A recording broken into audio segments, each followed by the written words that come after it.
Okay, good evening, everyone. It's a pleasure to be here around the table with some of the consultants at Songhai and also with Tech Labari, Joseph, who leads that firm. It's obviously it's the 3rd of January 2024, and it's a great point to just be a bit reflective about the year that we had in 2023 and think about what's coming up this year.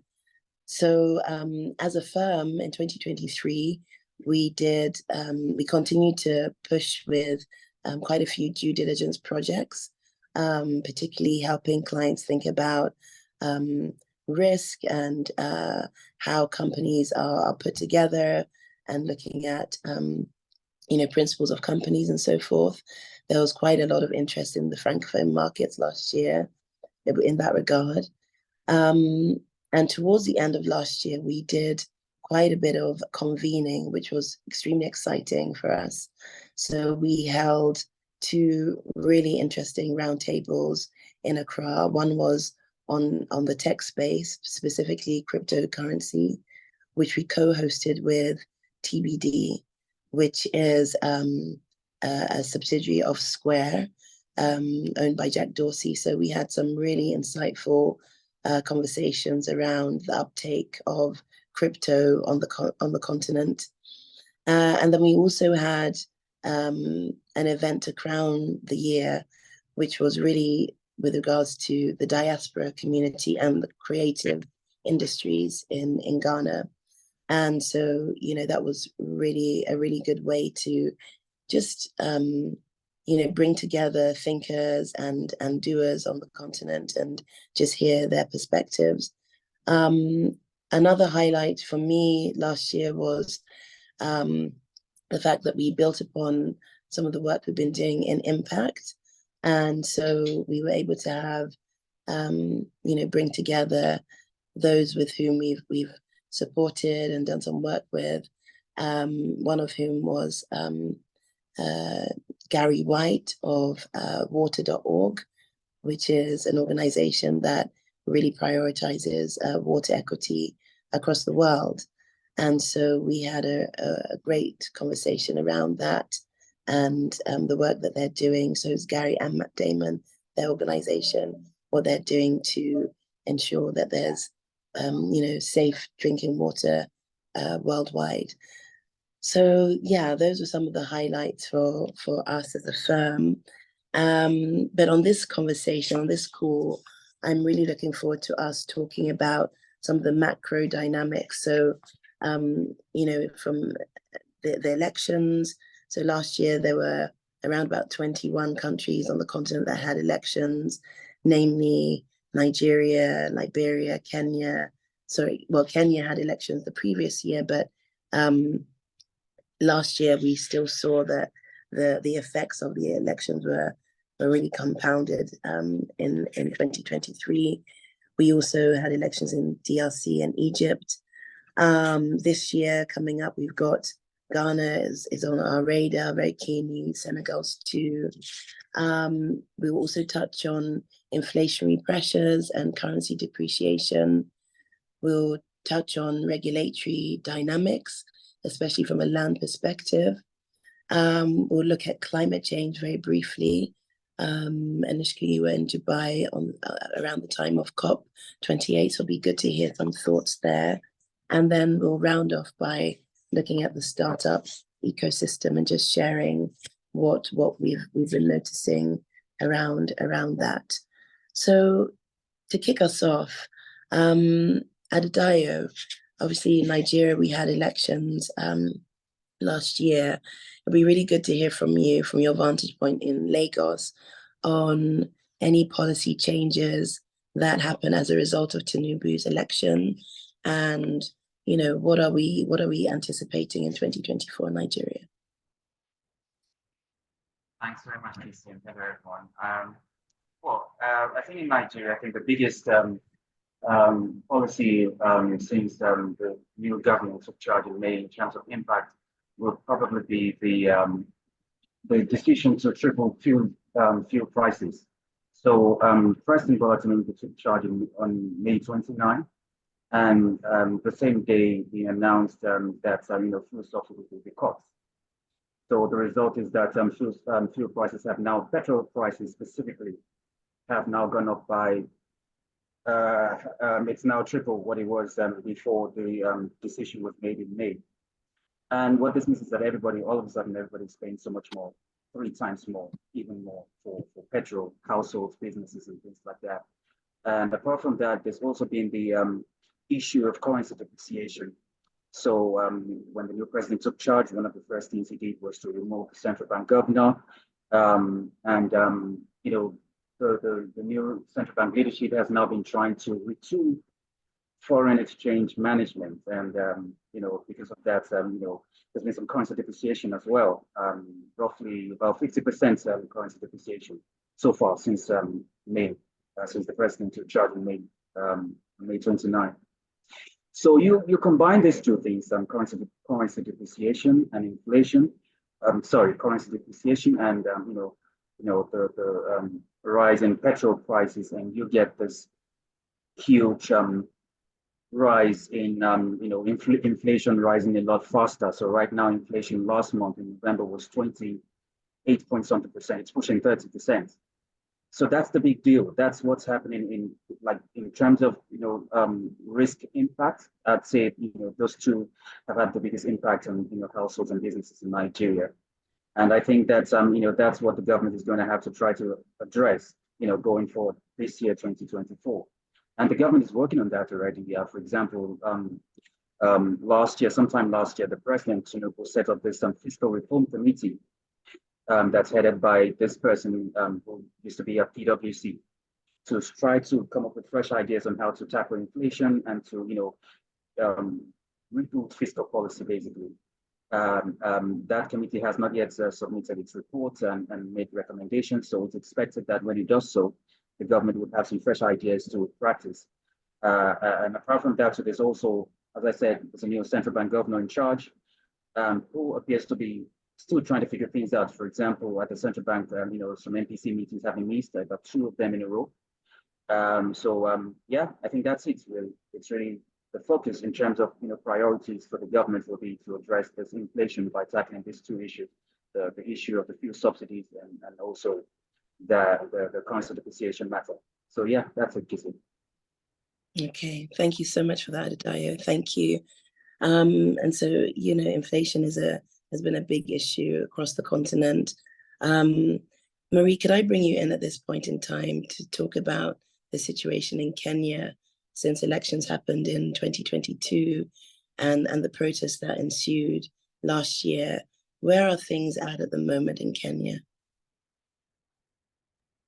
I would say very much like the picture Adedayo painted in Nigeria, Kenya, like many other economies on the continent, is facing its fair share of economic trouble. And that's due to a quickly depreciating currency coupled with other domestic pressures. And it's important to note that economic cycles and political cycles are in some aspects independent of each other and in others very much intertwined. So we're seeing kind of like a fallout from the 2022 elections that we had, playing right through 2023 and leading us to present day. It's important to note that the Kenya shilling was already depreciating 14 months prior to our August 2022 elections. But what we saw post-elections and well into the first half of 2023 was a faster depreciation of the shilling coupled with inflationary pressures. There was an attempt by the central bank to step in and hike interest rates in order to curtail the vast depreciation. However, this caused even more issues, especially for households and businesses, leading to a nationwide dollar shortage, making it quite difficult to transact internationally for a lot of people, individuals and businesses. where we are at now, following on from a very difficult political climate as well as economic climate, including months of protests known as Mandamano, due to the rising cost of living as well as fuel shortages that we saw, curtail even the movement of people and cargo as well. We've had several fuel hikes as well as continuing the loss of value of the shilling through the year last year. So one thing that we're seeing at the end of 2023, and it's spilling over into 2024, is that whilst we have a lot of domestic economic pressure falling out from, the political change that we had in 2022, there was a bit of a reprieve due to an inflow of dollars, particularly in the December-November period, showing that there is some strength in our tourism sector to rescue our economy. So as we're looking forward, that is the good news that we saw at the end of 2023, and we're hoping we would ride on this positivity into the new year that we're in right now. So that's how we're doing. Wow, thank you so much, Marie. Really comprehensive, and it's good to hear that there's the light is still there at the end of the tunnel, that, with tourism and the way things are looking at the moment, there's cause for some hope. And I'd say Ghana is not too dissimilar in the sense that December is really synonymous with the party season, actually, and the influx of diasporans coming back wanting to engage and go out, and so tourism, hospitality really received a boost. But then in addition to that, as I say, with the conversation we had, the roundtable we had towards the end of last year, there was a lot of interest from the diaspora community, specifically around opportunities for investing. But this year is an election year for Ghana. And there's, Ghana's political dynamics are often very polarizing. So, I mean, Gustav, it would be great to hear from you in terms of how you see the election playing out in Ghana this year. Oh, thank you very much, Kissy. I think I'll piggyback on what some of my colleagues have shared earlier on, including the conference that we had towards the end of last year with the diasporans. Yes, indeed, Ghana is going to the elections on 7th of December this year. And knowing Ghana's unique position regionally and globally, it's not an election just for Ghanaians, but there's going to be a lot of international focus on the outcome of the elections, for the simple reason that there are multinationals that operate in Ghana. So the outcome of this election is of equal importance to them. But just to jump in on some key highlights towards before the elections, yes, Adedayo Ademuwagun, who is the current president, is in his final second two-term, which makes it 8 years. So he wouldn't be eligible to stand again by the laws of the nation. But interestingly enough, his party, the New Patriotic Party, have elected Dr. Mahamudu Bawumia to be the flag bearer. So he'll be the one going into the elections, who will be on the ticket come December 7th. On the other side, from the opposition party, which is the National Democratic Congress, they have also elected John Dramani Mahama as the flag bearer. But bear in mind that John Dramani Mahama was once the president of Ghana. So Dr. Mahamudu Bawumia and John Dramani Mahama will make interesting candidates for the elections. But then there's something that with all the international community will have to bear in mind, that Ghana went to the IMF for a 3-year, $3 billion facility. And that's largely to restore macroeconomic stability. But then some of the conditions for this bailout to have gone through is that there had to be some restructuring on the ground. And this restructuring, unfortunately, has brought a lot of hardship on Ghanaians. And that the better part of 2023 was quite a difficult year, and it wasn't just for maybe the ordinary Ghanaian, but for businesses as well. So come 7th December, Ghanaians have got an important decision to make.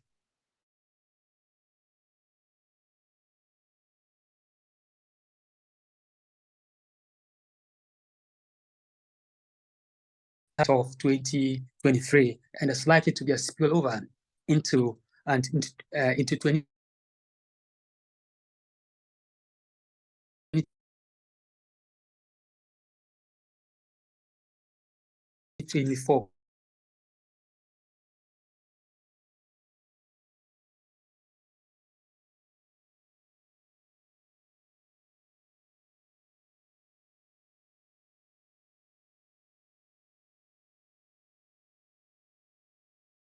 There's a lot of things that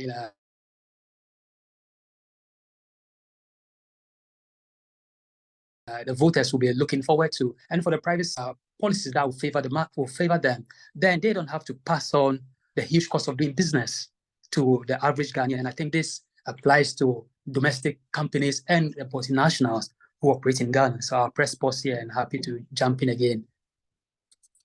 That's great. Thank you, Gustav. Really interesting. And you mentioned about the investor climate and policies that will favor the private sector. I'd like to bring in Gad at this point in time to touch on what you're seeing, Gad, in terms of land law and the changes to the regulatory environment and how that's going to impact upon the security of land title.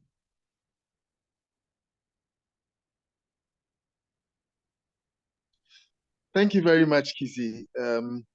Yes, as the saying goes, nothing takes place without taking a place. I mean, bringing to the fore the fact that land is about the basic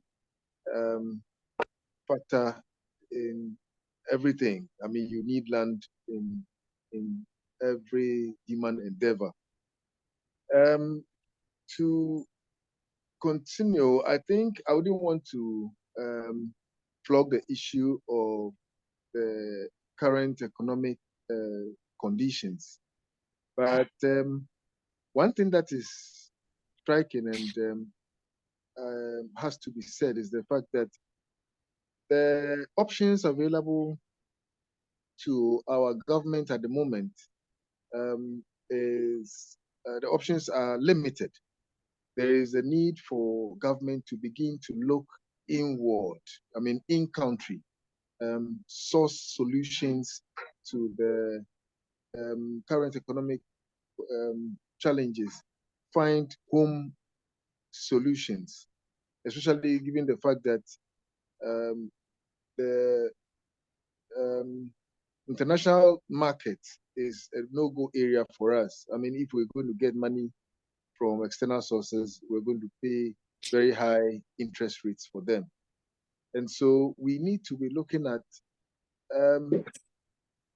creating that enabling environment locally to invite foreign direct investment inflow. Currently, South Africa leads with FDI, followed by, I think, Egypt, and then Seychelles, and then I think Ivory Coast. Ghana stands a big chance of improving her FDI inflows if we are able to improve our land administration sector. But one major event that has happened last year and which is putting investors on the fence and keeping them away from really investing, acquiring land for their investment, is an issue bordering on the judicial pronouncements. There's been 3 major judicial pronouncements in the form of judgments, or if you want to call it ruling.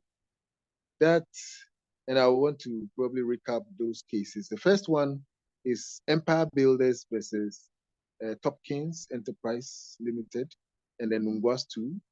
The other one is the Odaite family of Teshi. And then the last one is the Accra Boy Doku family case. Now, what these cases sought to do was to the effect that lands that were originally acquired by the current settlers were acquired from the wrong persons. So in the case of Empire Builders, for instance, Empire Builders and the whole of residents of Trasaco are now stranded because the Supreme Court judgment is to the effect that Empire Builders acquired the land wrongfully from the Odaite family of Teshi, and that the land in actual fact belongs to the Nungwas. Now, what it means is that Empire Builders and the whole of Trasaco are now torn between the devil and the deep blue sea. They are stranded and need to regularize their title. This brings to the fore the issue of atonement of tenancy and the fact that they now have to engage with the Nungwas to regularize titles to the land on which they've been sitting for 25 years or more. And this is the same in the case of Accra Boy Doku, and then the most recent case of Nomo Mashi.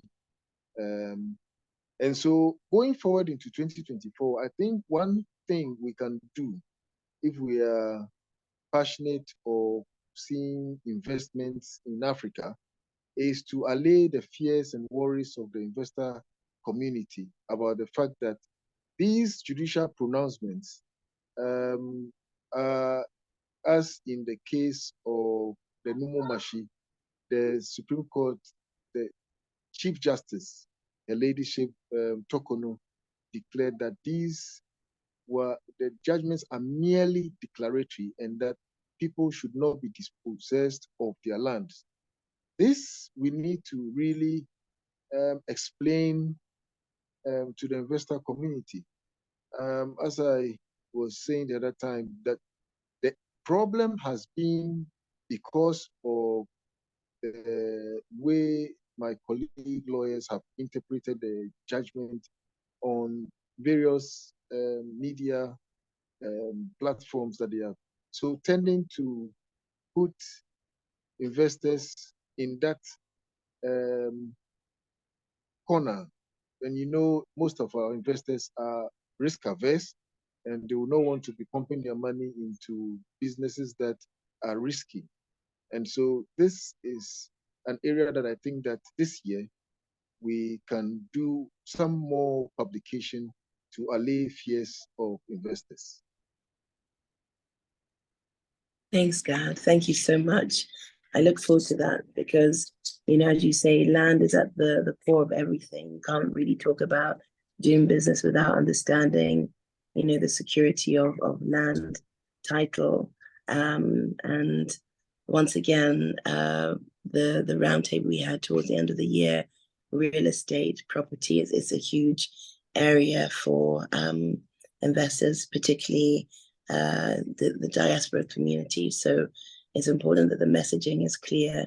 So, you know, I guess there needs to be more, you know, more of a further breakdown into what merely declaratory actually means in practice. I think this would be a good point also to bring in Ismaël, who's based in Abidjan. Ismaël, je sais que t'es juriste, t'es basé en Abidjan et tu as parlé hier par rapport au changement au niveau de les prononcements qui a été fait par l'Union européenne. Et je voulais savoir quel impact ça aura sur le secteur agroforestier. So I'm just asking Ismaël to shed a bit of light on some pronouncements having been by the EU around which will impact upon agroforestry. So happy from you. Ok, bonjour à tout le monde. Bonne année encore. Je pense que hier on a pu échanger un peu, mais c'est toujours bon de revenir sur certains éléments. Donc, sur la question agroforestière, donc je disais que le règlement de l'Union européenne sur la déforestation importée avait un impact notamment sur l'économie ivoirienne, compte tenu de ce que notre économie est basée pour beaucoup sur la production de cacao, donc la vente du cacao vers l'Union européenne et d'autres destinations. Donc, avec le règlement UE, l'État est en train de faire des réformes, notamment en ce qui concerne la production de cacao. Parce que, comme vous le savez, il y a beaucoup de rapports qui ont pointé du doigt le fait que le cacao ivoirien était produit dans des zones protégées, on va dire ça comme ça. Et donc, on demandait à l'État de faire des efforts afin de s'assurer que le cacao qui est produit ne soit pas, on va dire, un moteur de déforestation en Côte d'Ivoire. Donc, sur ces éléments-là, il y a des efforts qui sont en train d'être fournis pour pouvoir mieux sécuriser les zones classées. Donc, les zones qui sont infiltrées, notamment par les producteurs de cacao. L'État est en train de faire un travail pour que les gens puissent sortir, pour que ces personnes infiltrées puissent sortir de ces zones protégées-là. Il y a aussi une réforme qui a créé ce qu'on appelle des agroforêts. Donc, des agroforêts qui ne sont pas des forêts classées, qui ne sont pas des aires protégées, mais qui sont un régime qui permet à l'État de conserver dans une zone des producteurs de cacao et aussi de faire de l'agroforesterie. Donc, c'est un peu ça qui est aujourd'hui, on va dire, l'un des objectifs majeurs de la politique forestière, c'est de vulgariser l'agroforesterie. Donc, dans le domaine rural, l'État est en train de vulgariser l'agroforesterie, mettre à disposition des planteurs des plans forestiers pour que les gens puissent planter le cacao et des arbres dans les champs de cacao pour que, à terme, la Côte d'Ivoire puisse être restaurée à hauteur de 20%. Ça, c'est l'objectif. Qu'on puisse recouvrir notre superficie forestière à hauteur de 20% à l'horizon 2030. Donc, ça, c'est vraiment, on va dire, l'un des objectifs poursuivis par l'État à travers le ministère des Eaux et Forêts, qui est chargé un peu de tout cela en lien avec les autres ministères concernés, notamment le Conseil Café Cacao, la NADEC qui travaille dans le domaine rural en soutien aux populations agricoles. Donc, sur la question foncière aussi, je l'ai dit hier, en Côte d'Ivoire, nous avons, comme beaucoup de pays africains, nous avons le domaine urbain et nous avons le domaine foncier rural et nous avons le domaine de l'État. Donc, le domaine de l'État qui est composé de son domaine public et de son domaine privé. Donc, en Côte d'Ivoire, ici, le domaine public de l'État, donc on a tout ce qui est zone d'aménagement différée, on a les aires protégées, on a les emprises des cours d'eau, des routes, des autoroutes, tout ça fait partie du domaine public de l'État. Dans le domaine rural, l'État a décidé depuis 1998, par une loi qu'on appelle la loi sur le foncier rural, que les populations qui ont des terres dans les villages puissent régulariser leur situation, on va dire ça comme ça, puissent formaliser leurs droits. Parce que l'État reconnaît que vous avez des droits coutumiers, mais pour que ces droits puissent servir, puissent être opposables à des tiers, il faudrait que vous fassiez la formalisation par le certificat foncier et après par le titre foncier. Donc, c'est depuis 1998 que cette loi a été votée. Malheureusement, comme beaucoup d'entre vous le savent, on a eu des périodes de crise en Côte d'Ivoire qui ont fait que cette loi-là, la mise en œuvre n'a pas beaucoup avancé. Donc, c'est après 2010 et tous les événements qu'on a connus que le nouveau gouvernement a relancé le processus en mettant en place une structure dédiée à cette politique-là. Donc, l'AFOR, qui est l'Agence foncière rurale, a été créée pour donner un dynamisme à ce processus de sécurisation foncière rurale.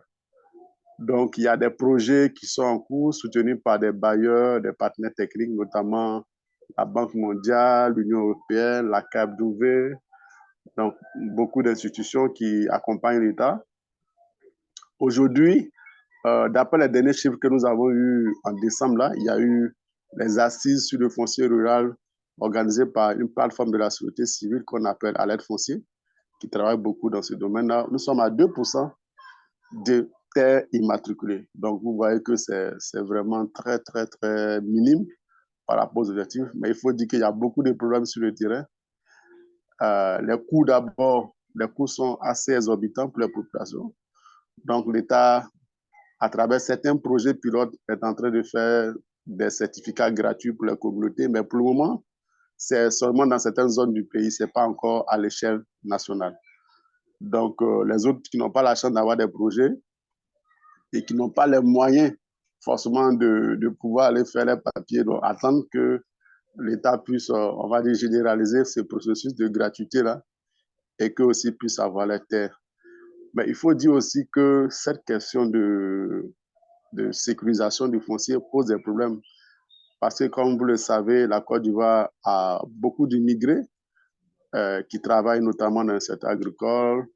Et la question de ces immigrés-là travaillent sur des terres et beaucoup d'entre eux ont acquis des terres. Mais aujourd'hui, lorsqu'il s'agit de faire des documents, des papiers, il y a encore des problèmes avec certains détenteurs de droits coutumiers qui ne veulent pas, on va dire, autoriser que ces étrangers, on va dire ça comme ça, puissent avoir des papiers sur les terres dans leur village. Et donc, il y a tout un processus de pacification, un processus de dialogue à avoir dans les villages pour que vraiment cette question-là ne puisse pas réveiller des conflits encore dans les villages.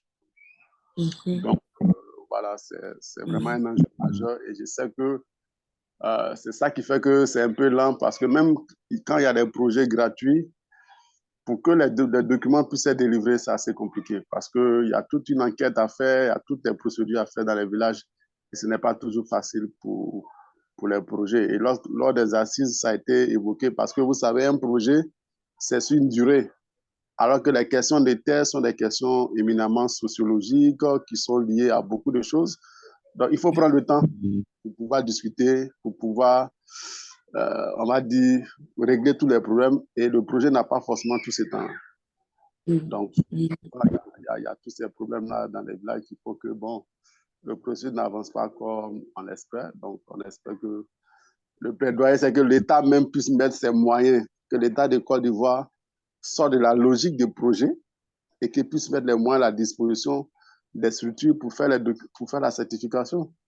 Parce que tant qu'on sera adossé à des projets de 1 an, 2 ans, 3 ans, ça sera compliqué d'atteindre l'objectif parce que ça prend du temps de discuter sur les questions de terre. Comme notre collègue du Ghana l'a dit, la terre, c'est la base de tout. Et les populations tiennent vraiment à leur terre et ne sont pas prêtes forcément à aller vers la formalisation avec tout ce que ça implique. Donc, ça, c'est aussi à prendre en compte sur ça. J'avais abordé aussi la question des élections présidentielles à venir en 2025.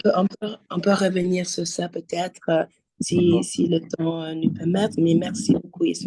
C'était très, très approfondi. You spoke about the fact that, essentially, well, land is such an evocative subject. And there are so many dynamics to it, especially in Côte d'Ivoire, because we know that it was at the core of the struggles in the country, the civil conflict that happened. And so, you shared about how only 2% of land in Côte d'Ivoire is actually titled. But there is a movement by the government to, for there to be registration, but it's costly. But at least by so doing, little by little, people will have more security. But of course, you touched on the fact that, the non-possession of land title, it was really at the core of the struggles in the country. And so There's a lot of maybe trauma, and yeah, there's a lot of work that has to be done, not just in terms of the practicalities of getting land title, but just talking through the relationship between the citizens and land, because yeah, there were a lot of quite polemic issues around land and the immigrant community in Cote d'Ivoire and their rights to land. So thank you so much for that, Ismail. I'd love to bring in Anushka at this juncture, because last year was, a year of quite a lot of instability, conflict in some parts of the world, and namely Sudan. So linking a bit with what Ismail was saying about land and people's rights to it.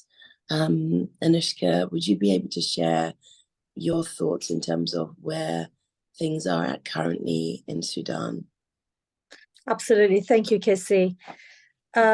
Since April, in Sudan, we've seen the almost total collapse of the third largest country in Africa. And we've seen Hamedi, who was previously a warlord, who was someone who was in many ways marginalized, become very much a key player in this dynamic.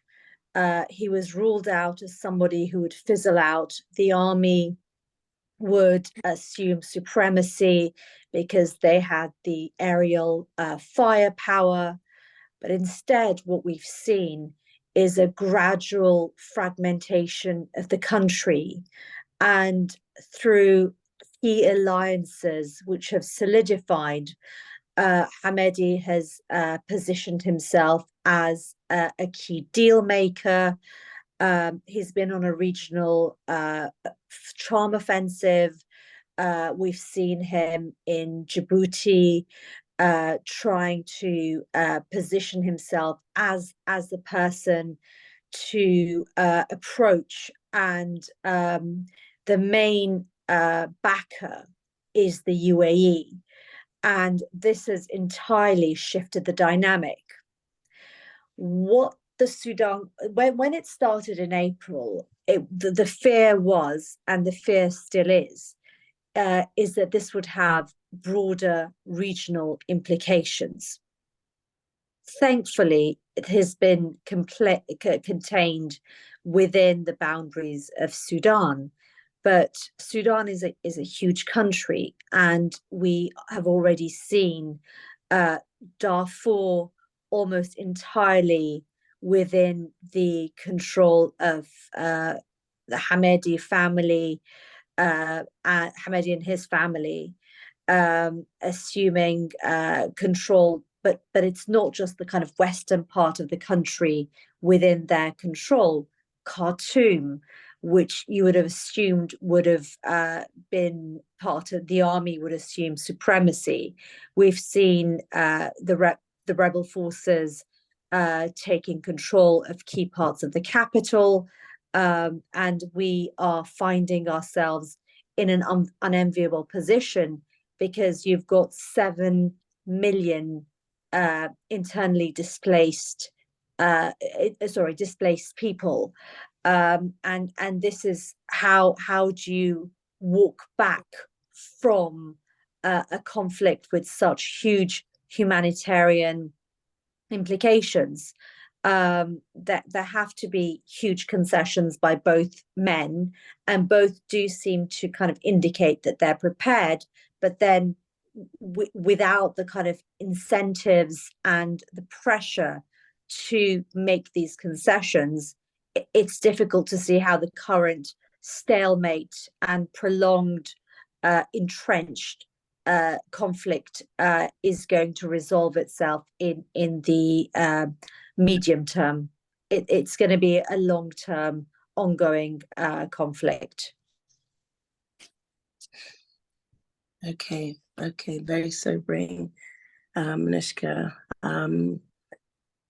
Thank you for sharing that. I know that last year there was a lot that was covered in Sudan. And, you know, I'd love also to draw in what you were able to also share with regards to some of the communities that have been displaced, namely the Armenian community. Could you talk a bit about that, and, you know, from your vantage point? Sure. What we saw that in Nagorno-Karabakh or Artsakh, which is known by the Armenians who inhabited the enclave for hundreds of years, it was for 9 months there was a blockade, and that was a gradual kind of drip entanglement of the area, which ensured that they were in no position to launch, to put in any way a credible offensive when Azerbaijan launched its assault in September last year.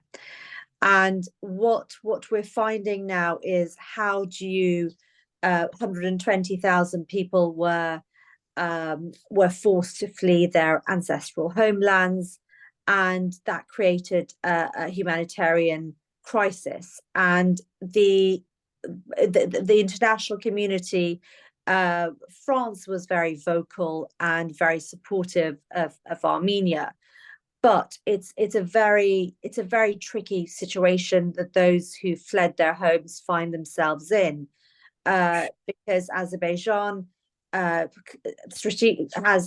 militarily certainly the upper hand, and has the kind of latest drone technology, which has enabled it to launch this offensive, and we just don't see kind of in the medium term as well any sort of kind of amicable settlement, because Azerbaijan has still makes very kind of aggressive pronouncements towards Armenia itself, and with Azerbaijan hosting COP next year, that also will kind of play into this dynamic. I was going to actually ask about COP, because yes, as you're saying, Azerbaijan will be hosting it, and you were this year, and you were actually in Dubai during COP28. What was your sense around the discussions that were being had? You know, the key highlights. You know, we heard from here that there was a lot of disappointment in terms of the outcomes from COP28, but being there and close to the conversations, what's your sense, Anishka, of how things are going? I think there are two sides to that story. I think there is a concerted effort, certainly by the UAE, to kind of walk a different path, essentially. But at the same time, you inevitably have accusations of greenwashing its reputation.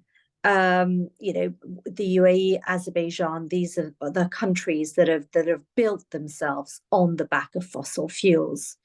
And for now to say that they're suddenly, you know, hosting these international conferences, but in many cases, on the back of these conferences, there are some very lucrative oil and gas deals taking place. So you can't really have the kind of credibility and the reputational standing if essentially, in many ways, kind of oil and gas deals are taking place on the sidelines. That said, these events do provide the kind of incentive on these countries, or the pressure for them to adopt and implement changes that they would ordinarily not be incentivized to make. So you've got to look at the kind of positives and the negatives.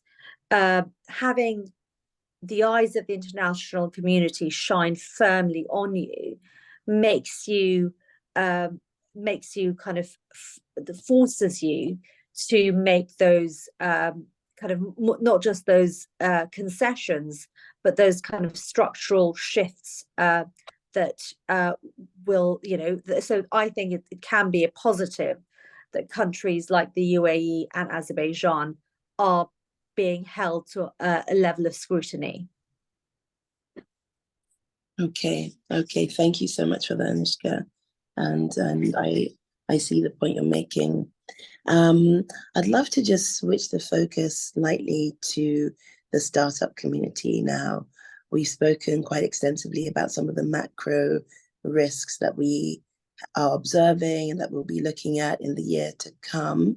But thinking about the startup ecosystem, we've been doing quite a bit of work around that, thinking about startup founders, profiling them, trying to understand where the capital comes from. And, we did an interesting project the year before last, trying to understand why it is that such a large proportion of the investments going to startups on the continent were going to non-African founded companies. But Joseph, this is something that you look at day in, day out at Teklabari, and we're really excited to be working with you in terms of building out this database on startups across the continent. Could you share with us, Joseph, some of the key highlights for you in terms of the startups that have been doing well and those that we should be paying attention to in 2024? Yeah, thank you, Kissy, for that. So last year, from our observation at Teklabari, we noticed that there was a downward trend when it came to funding for tech startups in Ghana and also across Africa. In Ghana, for instance, when we compared this year to I guess you say 2023 to 2022, in 2022, there was about $200 million that went into Ghana startups with VC funding. But in 2023, there was a downward trend. I think there was about only 70 million that went to startups in Ghana. And of course, that went across the country or across the continent as well. VC funds are mainly drying up because of the economic conditions across the world. Some startups managed to raise funding in Ghana this last year. Mostly were in the agri-tech space. One startup, for instance, was Complete Farmer. They managed to raise about 10 million in pre-Series A in 2023. Another startup also was The Gas Africa. They raised early in the year in 2023. They raised about $8 million. There was more positives for agri-tech companies. I know one company called Farmerline. They managed to expand from Ghana and go to the Ivory Coast. Yeah, that was kind of the trends when it came to Ghana last year. Of course, there were some downsides when it came to the startup ecosystem. There were some bad players, as you can say. One fintech company, for instance, was called Dash. The company shut down due to financial impropriety by the CEO. Also another company that was in the agri-tech fintech sector called Tingo Group. Their CEO was also charged by the American SEC, that's the Security Exchange Commission, for fraud and just basically forging financial statements. Currently, I think this year he's been charged with criminal investigations as well. But looking forward to this year, there's a lot of uncertainty going into this year. Right now, there's not a lot of information about which way VCs will go in terms of funding.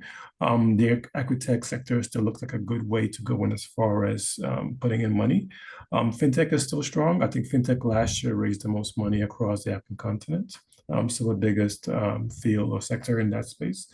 But this year, for instance, because of the elections in the US, elections in Ghana and other countries, I think VCs are still a bit hesitant to just kind of show out. But we shall monitor and see what happens this year. So that's it for me. Thank you so much, Joseph. Really interesting. Can I just ask you, in terms of agri-tech and the fact that companies in that space received quite a bit of investment, why do you think agri-tech came out as one of the lead sectors? I think that sector is still growing. It's still, now with the advancements of AI and everything, there's more tools to use for, growing crops, producing more variety of crops across, different fields. Of course, food is always going to be a very, I guess you can, inelastic or kind of that product that will keep going. So in that field, I think there's a lot of companies doing well. I think one company I forgot to mention was called Grow For Me, where people can actually invest in local farms and kind of reap the benefits when the farm goes to harvest, so they can collect their investments. So I think agriculture is still one of those fields that's, will constantly give investments back to people. So I think investors are heading that direction because it's a safe bet. Great. And you said fintech is still strong, and that much, we've definitely seen. And I mentioned the crypto conversation we had towards the end of last year, and Ghana is among a number of countries on the continent where there's quite a high adoption rate. And we've spoken about inflation on this call, and crypto being potentially a solution because of the fact that you're dealing in stable coin to ward against the fluctuations in currency, especially when you're trading cross border. So that's really exciting. Well, I feel that we've had such a really rounded conversation. I know that at Songhai, looking into the rest of the year, we're definitely going to be pushing hard in terms of our market insights. There's a lot, as has been mentioned, happening regarding the startup ecosystem. We're also really keen on women-led businesses and understanding what's happening there. The diaspora community is certainly a community we want to be serving more of, especially across different sectors. And of course, the due diligence and the sort of sovereign intel will still feature heavily as clients grapple with, the structural changes, and we'll be thinking about how those dynamics will impact upon their decision making. So at this juncture, I want to say a really big thank you to everyone around the table. It's been excellent, and we look forward to having more of these conversations throughout the year. So thanks, everyone. Have a lovely evening. Thank you very much. Thank you.